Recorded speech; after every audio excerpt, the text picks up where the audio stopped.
James Ernest of the Grueling Truth Radio Network, here with Nicolas Gregoriades, jiu-jitsu specialist. Tell us about how family played an important role in your love for jiu-jitsu.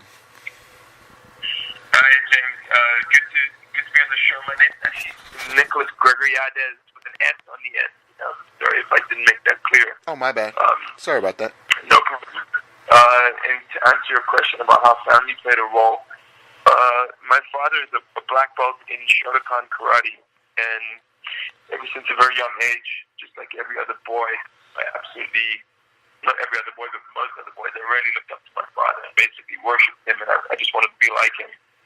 So seeing him with his black belt and going to teach karate classes instilled within me a really deep love of the martial arts and a really deep desire to have some sort of martial arts skill. Now, you mentioned, we mentioned your father and the tradition there, but you also come from another line of famous fighters with the Gracie family. Yeah, that's right. Like I've done a few different forms of grappling in my life, including judo, submission grappling, and Brazilian jiu-jitsu. And my rank, my grade in Brazilian jiu-jitsu comes from Roger Gracie, who many would say is the best of all the Gracie fighters. That's saying something, because what are they, like 1,003 or something to that extent? If you ask me how many members are in the family, I don't know, but I know that it's a lot. Because, oh no, I meant their winning percentage. Like they've won like 1,000 fights and they've lost like 3 or something. I know it's something ridiculous. It's not that good, but it is pretty good. Oh yeah, I mean, I think there were a couple that were undefeated, and it's quite impressive. Yeah, they're generally amazing people. So, growing up, you were doing submission wrestling at one point. How does that differ from jiu-jitsu? I would say there's a 90% overlap, but jiu-jitsu fight, you compete and train wearing what's called a gi, it's a Japanese word, or sometimes known as a kimono, which is basically it's like a suit made out of heavy-duty cloth, like a judo suit or similar to a karate suit. Whereas in submission grappling, you usually just wear a pair of fight shorts, kind of like MMA shorts, and then a rash guard. So the rules are quite similar. And obviously, jiu-jitsu has slightly different attacks because you can grip onto the opponent's jacket and use it against them and use it to strangle them, whereas you cannot do that in submission wrestling or submission grappling. Have you ever went into any other forms of wrestling? Greco-Roman, any of that type of thing? Yeah, so I've fought MMA a couple of times, and in MMA, like the best takedowns come from wrestling. So I have trained a little bit of wrestling in my time. I'd say an average level in freestyle style wrestling. And, also in jiu-jitsu and submission wrestling, all the takedowns, or a lot of the takedowns come from either wrestling or judo. So anyone who gets to a high level in jiu-jitsu or submission wrestling has skills or they should have basic wrestling skills. Now, at one point, you were out of Western London, or England. Yeah, I lived in West London, in England, for several years. How was that a culture change from growing up in South Africa or South America? Yeah, so I think for anyone who's listening, if you grew up in a reasonably small town and then moved to a big city, it's probably quite similar to what I experienced, because the city I'm from in South Africa, it's big by South African standards, but by world standards, it's a very small city. I would say it's I can't think of an equivalent in the United States now. It's probably okay. I'd say it's probably the size of Tampa in Florida. You know, yeah. It's not like a huge place. And then when I left and I arrived in London, which was, you know, a lot of people call London the center of the universe because there's people from pretty much everywhere on the planet arriving there to make their mark on the world, whether it's finance or sport or entertainment or whatever. It's kind of like this melting pot for people who are trying to take their lives to the next level. So for me, it was pretty much a tale of bright lights, big city, and it was I don't want to say overwhelming. It was just really, really exciting. At that time, is that when you were doing the London Real podcast?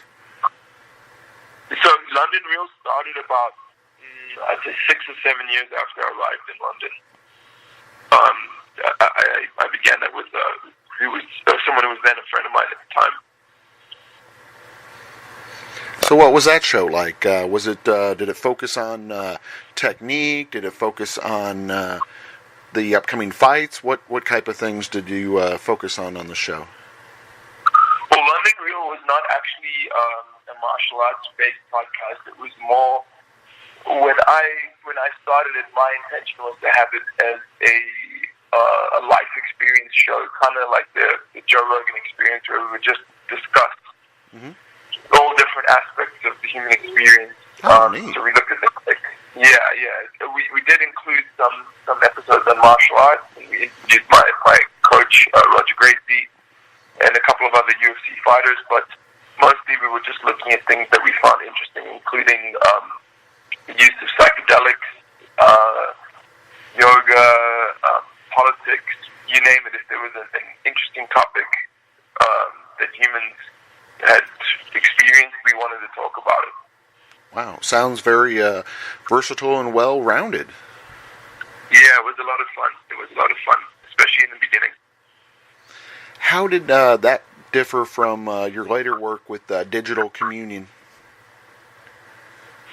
So, Digital Communion is very similar to what London Real was in the beginning, in that it was just myself and a friend discussing life and basically philosophizing and talking about our experiences. So they were quite similar.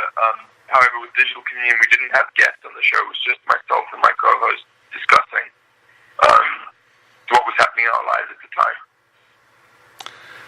With the Jiu-Jitsu Brotherhood, is it more of a training facility? Is it more of a competition team? You know, or obviously it's a little bit of both. But what is the emphasis, the main goal for it? That's a very good question, and it's something I've been asking myself a lot lately. Jiu-Jitsu Brotherhood just started as an idea in my mind, whereby I wanted to make everything that I'd experienced with Jiu-Jitsu available to as many people as possible without the barriers, the political barriers that exist in martial arts, and in Jiu-Jitsu in particular. There's a lot of infighting between different academies and political factions that emerge, and I just didn't want any part of that. I really thought that was pretty stupid. So I decided to create this movement, the Jiu-Jitsu Brotherhood, and I didn't really know what it was at the time. And it's something that's morphing and changing constantly, and there's many aspects to it. You know, we have an apparel brand, so we have Jiu-Jitsu Brotherhood branded training gear and instructional videos. We also have some affiliated gyms around the world. We have our own podcast. It's just it's basically the best way to encapsulate it, James, is it's a way of thinking about martial arts and Jiu-Jitsu in particular. So kind of like a philosophy, a mantra, something to that extent? Yeah, something like that. That's close. So what does the snake biting its own tail represent? Oh, that's a great question. So that is an ancient symbol known as the Ouroboros. And that's a Greek word, Ouroboros. It means tail devourer, even though that symbol has been traced back to civilizations and cultures far older than ancient Greece. I think the Greek name is the one that stuck for it. And it has several different interpretations or meanings. One of them is self-reflexivity. which I think that especially people involved in martial arts are constantly doing. You're constantly having to question and examine your ego and your physique and your skills and reflect on them in order to improve them.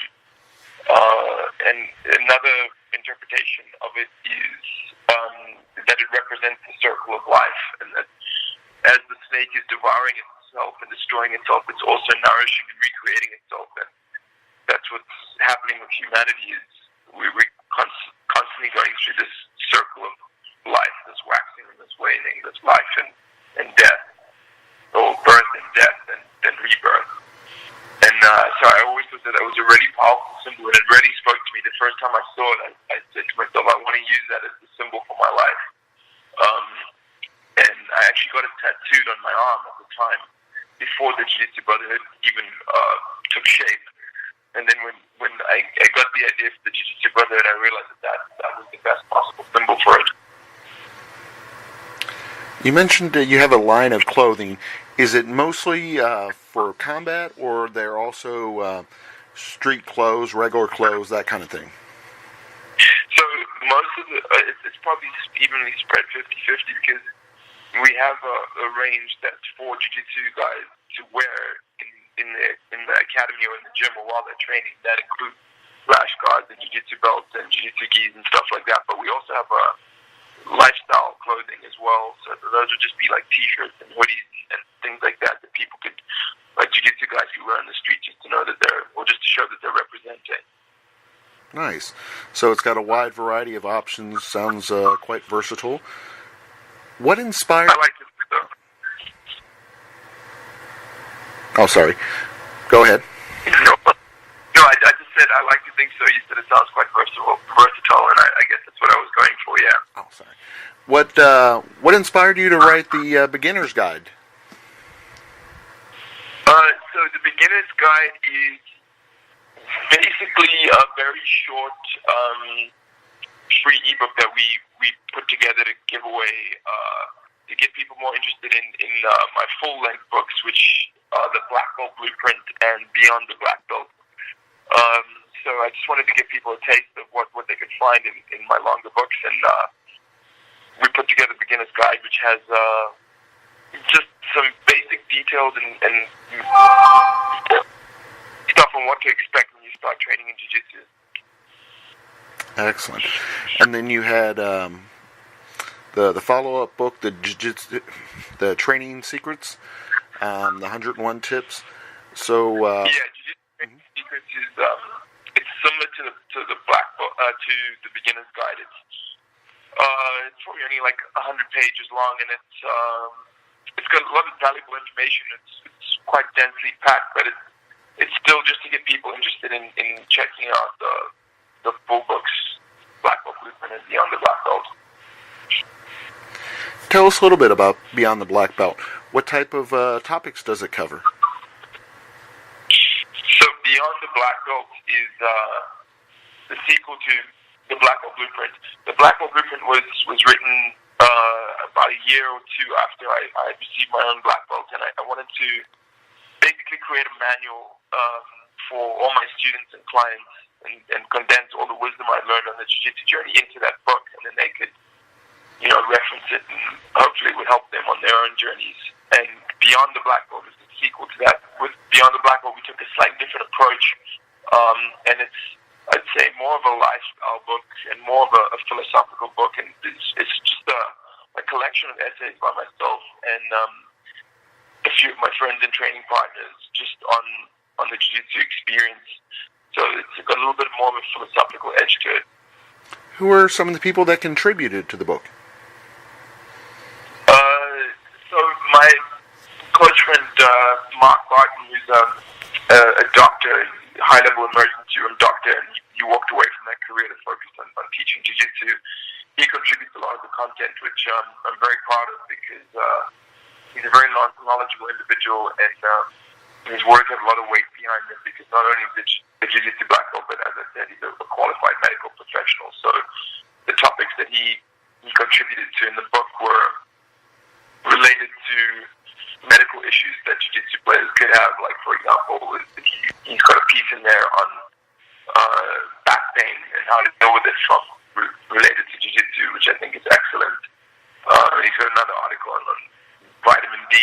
vitamin D supplementation is so important for fighters and combat athletes.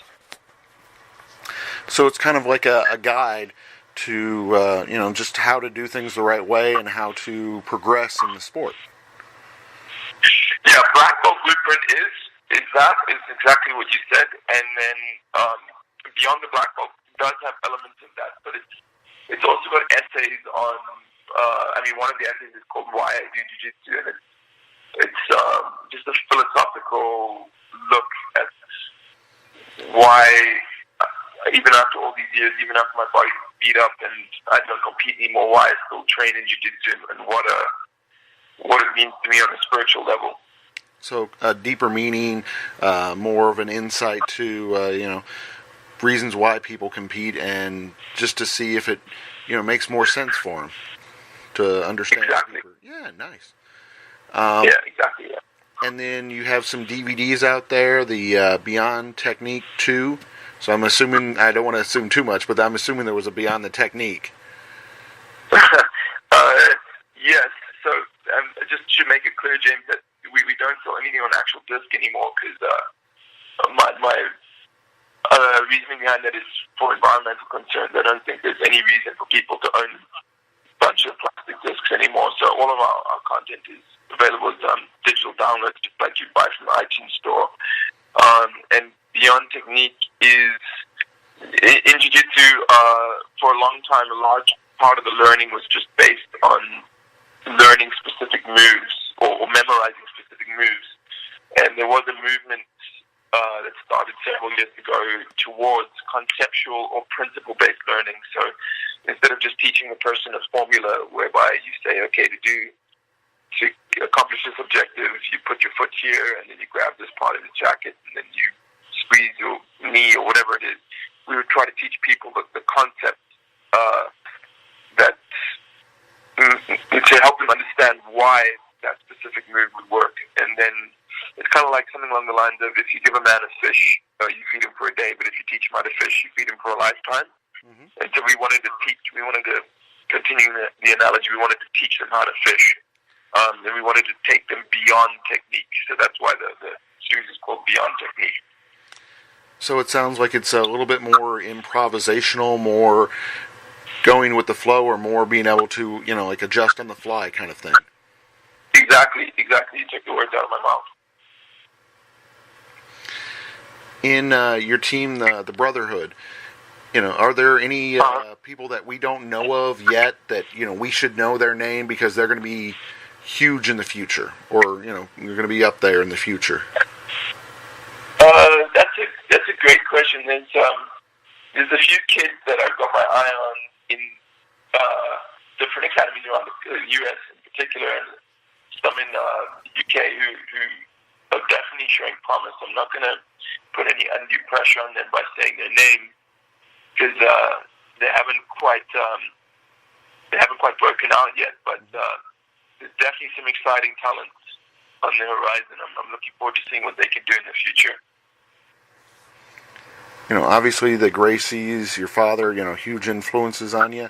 What on your coaches that you have throughout in the schools? Who are some of the bigger influences, that are on their students, that are just really making that big impact, and that are teaching the love of the sport? Well, the first thing that comes to mind, I just mentioned earlier, Dr. Mark Barton. He runs Jiu-Jitsu Brotherhood London. He's doing an amazing job of that. He has, I think, close to 200 students now already, and he only started that academy a few years ago, so he's doing really well with that. And he's got a fantastic kids program. He's self-taught when it comes to teaching kids, and he's very, very impressive. And then another one would be my student, Adam Stacy, who is a very good black belt. He has just released a book called Teaching Kids Jiu-Jitsu, which really reflects what a fantastic teacher he is. He puts his heart and soul into it. I don't think you'd find anyone in any sport or martial art as passionate as Adam is. He's a very special man. That's great to hear. That's, like you said, the huge thing is, giving back to the kids and teaching them, to respect and honor and discipline. that martial arts teaches. That is amazing. Yeah, I agree. So if fans are wanting to learn more about you, they're wanting to, find you on social media, they're wanting to be able to download those ebooks, where should they go? So, best way to find me is jiu-jitsubrotherhood.com, and if you are searching for us on Twitter or Instagram or Facebook, just search Jiu-Jitsu Brotherhood and you'll find us on any one of those channels. Any final thoughts before I let you go? I guess the one that I'd really want to get out there is if anyone is wanting to start a martial art or say you train martial arts and want to get back into them, it doesn't matter what age you are, Jiu-Jitsu will change your life in many, many ways. It'll challenge you and it'll help you grow. It'll help your physique. It'll help your mind. It'll help your social life. It's just an absolutely wonderful thing, and I don't care if you learned it through me or someone else. Just give it a try. Greatly appreciate you coming on the show, and next time you got a new book coming out, we'd love to hear about it. Spread the good word for you. Thanks so much for having me on, James. My pleasure, Nicholas.